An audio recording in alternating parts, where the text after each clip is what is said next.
Olá, meus amigos, mais um videozinho aqui, História do Garrafeiro. Vá lá no canal, deixa o seu likezinho, se inscreva lá para nós continuar gravando. E essa galera mais de 48, 50 aí que lembra demais, rapaz, do tempo do show da Xuxa, que era só o que a gente assistia, que não tinha outra coisa.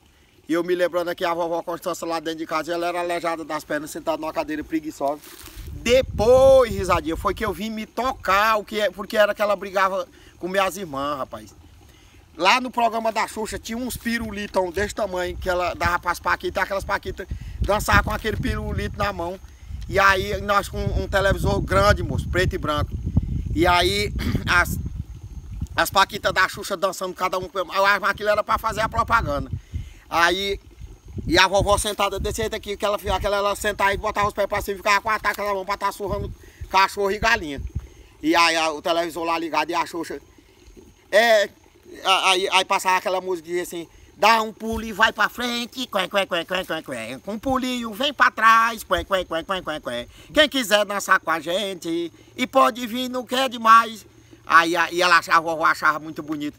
Aí a Xuxa apareceu com esses pirulitos e dizia assim, perguntando pra Paquita dela, disse: você já chupou o pirulito chupa-chupa?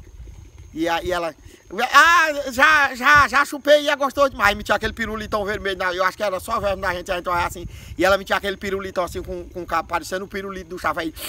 Aí lambia, e você achou gostoso de chupar? E ela, é delicioso. E minha avó com ataque: sai daqui, menino! Ô, bicha velha, eu não gosto de... Que mulher da boca nojenta. Eu imaginando que diabo que a vovó tem, que fica dizendo assim com a Xuxa.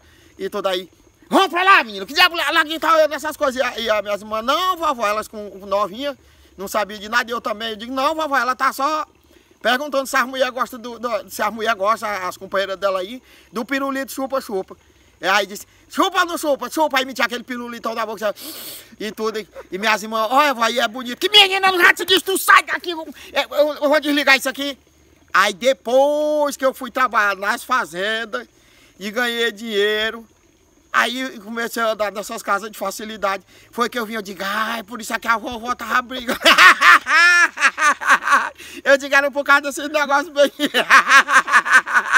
E não queria deixar nós ver, moço, o pirulito.